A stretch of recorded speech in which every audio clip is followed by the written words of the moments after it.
ಇಂದೇ ಡೌನ್ಲೋಡ್ ಮಾಡಿ ಮತ್ತು ನಿಮ್ಮ ನೆಚ್ಚಿನ ಶೋಗಳನ್ನು ಆನಂದಿಸಿ. ಅವಳು ಸಿಗೋವರೆಗೂ ನನಗೆ ನೆಮ್ಮದಿ ಸಿಗಲ್ಲ. ಆಮೇಲೆ ಆದಷ್ಟು ಬೇಗ ನಾನು ಅವಳನ್ನ ಕಂಡು ಹಿಡಿದ್ಬಿಟ್ಟು ನಮ್ಮನ್ನ ಸೇರೋ ಹಾಗೆ ಮಾಡ್ತೀನಿ. ಆಗ್ಲೇ ಎಲ್ಲ ಸರಿ ಹೋಗೋದು. ಆವಾಗ್ಲೇನೆ ನಮ್ಮ ಫ್ಯಾಮಿಲಿ ಕೂಡ ಕಂಪ್ಲೀಟ್ ಆಗತ್ತೆ.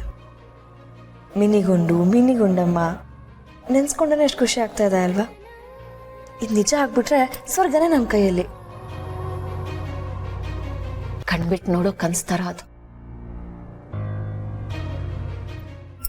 ನಿಮಗೆ ನನ್ನ ಅಸಿಸ್ಟೆನ್ಸ್ ಏನಾದರೂ ಬೇಕಾ?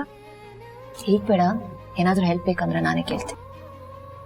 ಆದರೆ ನೀವು ಹುಷಾರು, ಏನಿದ್ರು ಫೋನ್ ಮಾಡಬೇಕು. ಟೆನ್ಷನ್ ತಗೋಬೇಡಿ. ಬಾಯ್. ಹುಷಾರು.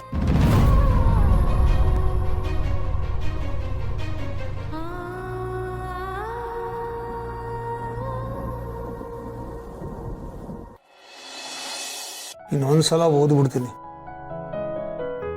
ರೀ. ಎಸ್ಸಲಿ ಓದಿದ್ದನ್ನೇ ಓದ್ತೀರಾ? ನಿಮ್ಗಾದ್ರೂ ಬೇಜಾರಾಗಲ್ವಾ? ಖಂಡಿತ ಇಲ್ಲ, ಬೇಜಾರನ್ನೋ ಪ್ರಶ್ನೆನೇ ಇಲ್ಲ. ಏನು ಗೊತ್ತಾ ಮಂದಾಕಿನಿ, ಮಗಳಿಗೆ ಬರೆದಿರೋ ಪತ್ರನ ಎಷ್ಟು ಸರ್ತಿ ಓದಿದ್ರು ಮತ್ತೆ ಮತ್ತೆ ಓದಬೇಕು ಅನ್ಸತ್ತೆ. ಪ್ರತಿ ಸರ್ತಿ ಓದ್ದಾಗ್ಲೂ ಏನೋ ಕಮ್ಮಿ ಇದೆ, ಏನೋ ಬಿಟ್ಟೋಗಿದೆ, ಇನ್ನೇನೋ ಹೇಳಬೇಕಾಗಿತ್ತು ಅನ್ಸುತ್ತೆ. ಒಟ್ಟಿನಲ್ಲಿ ಮಗಳ ಹತ್ರ ಎಷ್ಟು ಮಾತಾಡಿದ್ರು ಕಮ್ಮಿನೇ. ಅವಳ ಹತ್ರ ಹೇಳ್ಕೊಳ್ಳೋದು, ಮಾತಾಡೋದು, ಹಂಚ್ಕೊಳ್ಳೋದು ಬೇಕಾದಷ್ಟಿದೆ. ಈ ಲೆಟರ್ ಸಾಲೋದಿಲ್ಲ. ಆದ್ರೆ ಏನು ಮಾಡೋದು, ಅವಳೇ ಸಿಗಲ್ವಲ್ಲ. ಹೇಳಬೇಕಾಗಿರೋದನ್ನ ಮನಸ್ಸಿನಲ್ಲಿ ಅದುಮಿಟ್ಕೊಂಡು ಎಷ್ಟು ಬೇಕೋ ಅಷ್ಟೇ ಹೇಳುವಂಥ ಪರಿಸ್ಥಿತಿ ಆಗ್ಬಿಟ್ಟಿದೆ. ಅದೇ ಬೇಜಾರು. ನಿಜ ರೀ, ನಾವೆಲ್ಲರೂ ಅವಳನ್ನು ತುಂಬಾ ಮಿಸ್ ಮಾಡ್ಕೋತಾ ಇದ್ದೀವಿ. ದಿನ ಅವಳನ್ನು ನೆನ್ಪು ಮಾಡ್ಕೊಳ್ದೇ ಇರೋ ಗಳಿಗೆನೇ ಇಲ್ಲ. ಒಂದಲ್ಲ ಒಂಥರದಲ್ಲಿ ಅವಳು ನೆನಪಾಗ್ತಾನೆ ಇರ್ತಾಳೆ. ಆಗೆಲ್ಲ ಗಂಟುಗಟ್ಲೆ ಫೋನಲ್ಲಿ ಮಾತಾಡ್ತಾ ಇದ್ವಿ, ಸಿಕ್ಕಿದಾಗ ದಿನಗಟ್ಲೆ ಮಾತಾಡ್ತಾ ಇದ್ವಿ. ಈಗ ಅವಳ ಹತ್ರ ಹೇಳ್ಕೊಳಕ್ಕೆ, ಮಾತಾಡೋಕ್ಕೆ ಎಷ್ಟು ವಿಷಯಗಳಿದೆ, ಎಷ್ಟು ಫೀಲಿಂಗ್ಸ್ ಇದೆ. ಆದರೆ ಅದಕ್ಕೆಲ್ಲ ಆಸ್ಪದನೇ ಇಲ್ಲ. ಆ ದಿನಗಳು ಎಷ್ಟು ಚೆನ್ನಾಗಿದ್ವು ಅಲ್ವಾ?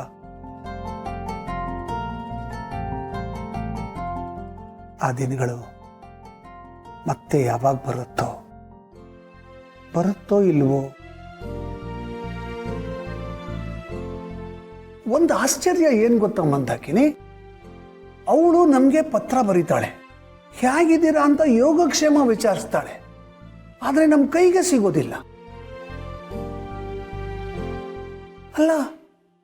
ಅವಳಿಗೆ ನಮ್ಮನ್ನು ನೋಡಬೇಕು, ನಮ್ಮ ಜೊತೆ ಮಾತಾಡಬೇಕು, ನಮ್ಮ ಜೊತೆ ಇರಬೇಕು, ಸುಮ್ಮನೆ ಒಂದ್ಸಲಿ ಮೀಟ್ ಮಾಡಬೇಕು ಅಂತ ಯಾವುದು ಅನ್ಸೋದೇ ಇಲ್ವಾ?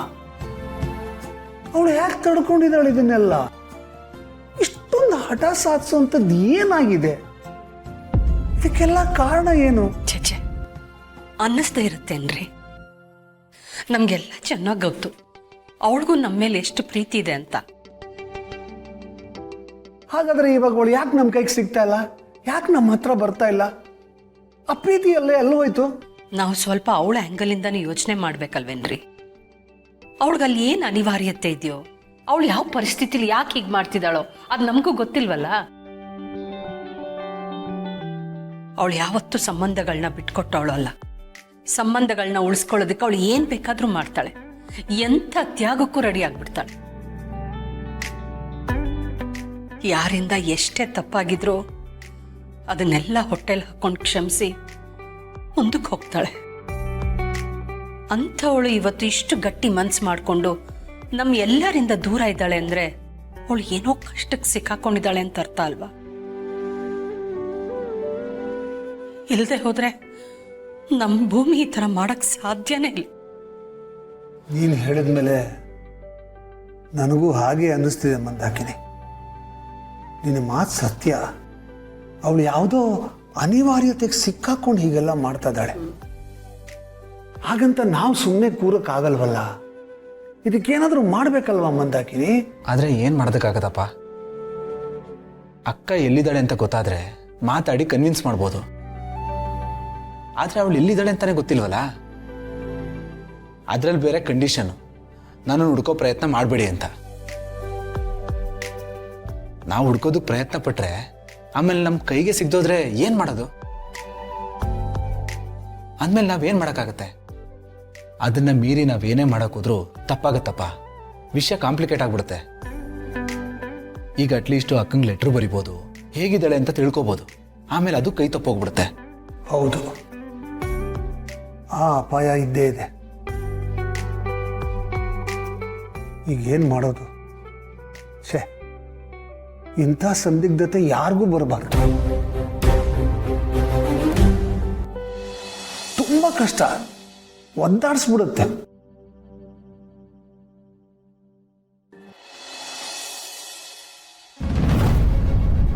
ಆ ಭಾಗ್ಯ ಹೇಗಿದ್ಲು, ನನ್ನ ಮುಂದೆ ಹೆದರ್ಕೊಂಡು ನಾಯಿ ಬಾಲ ಮುದ್ರಕೊಳ್ಳೋ ಥರ ಮುದ್ರಕೊಂಡು ಇರ್ತಿದ್ಲು.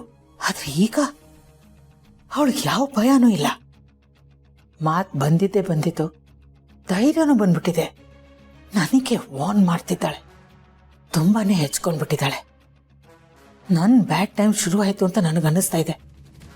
ಹೇಗೆ ಮಾತಾಡಿದ್ಲು, ಛೇ, ಇದನ್ನು ನಾನು ಎಕ್ಸ್ಪೆಕ್ಟೇ ಮಾಡಿರಲಿಲ್ಲ. ಅಮ್ಮರೇ, ನಿಮ್ಮ ಹತ್ರ ಒಂದು ವಿಷಯ ಹೇಳ್ಬೇಕಿತ್ತು. ಏನು ವಿಷಯ? ಅದು ಭೂಮಿಕಾ ಮೇಡಮ್ ಮಗನ್ನ ನಿಮ್ಮ ಮೊಮ್ಮಗನ್ನ ಜಯದೇವ್ ಸರ್ ಮನೆ ಕರ್ಕೊಂಡು ಬಂದಿದ್ರು. ನಮ್ಮ ಮನೆಗ? ಏನಕ್ಕೆ? ಭೂಮಿಕಾ ಮೇಡಮ್ ಮಗನ್ನ ಒತ್ತೆ ಇಟ್ಕೊಂಡು ಅವ್ರನ್ನ ಮನೆ ಕರ್ಸ್ಕೊಂಡಿದ್ರು. ಏನು ಜೈ ಅವಳನ್ನ ಅಲ್ಲಿ ಕರ್ಸ್ಕೊಂಡ?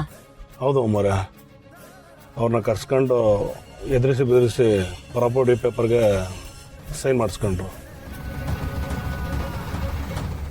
ಇಷ್ಟೆಲ್ಲ ಆಗಿದೆಯಾ? ಮನೇಲಿ ಏನೇನು ನಡೆದ್ರು ಹೇಳಿ ಅಂತ ಹೇಳಿದ್ರಲ್ಲ, ಅದಕ್ಕೆ ಹೇಳಿದೆ ಅಮ್ಮರೇ. ಸರಿ, ಇನ್ನು ಮುಂದೆ ಮನೇಲಿ ಏನೇ ನಡೆದ್ರು ನನಗೆ ಹೇಳು. ಗುಡ್, ನನಗೆ ಹೇಳದೇ ಇದ್ದರೂ ಒಳ್ಳೆ ಕೆಲಸನೇ ಮಾಡಿದ್ಯಾ ಜಯ್. ತುಂಬ ಚೆನ್ನಾಗಿ ಗೇಮ್ ಆಡಿದ್ಯಾ. ಕೇಳಿ ತುಂಬ ಖುಷಿ ಆಯಿತು. ಈ ಖುಷಿನ ಆ ನನ್ನ ಶತ್ರು ಭಾಗ್ಯ ಹತ್ರ ಹಂಚ್ಕೋಬೇಕಲ್ವಾ?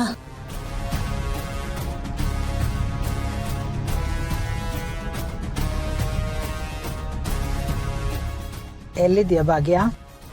ನಿನ್ನ ಹತ್ರ ಒಂದು ಮುಖ್ಯವಾದ ವಿಷಯ ಮಾತಾಡಬೇಕಾಗಿತ್ತು. ಈಗ ನಿಮ್ಮ ಮನೆ ಹತ್ರನೇ ಬರ್ತಾ ಇದ್ದೀನಿ, ಸ್ವಲ್ಪ ಹೊರಗಡೆ ಬಾ.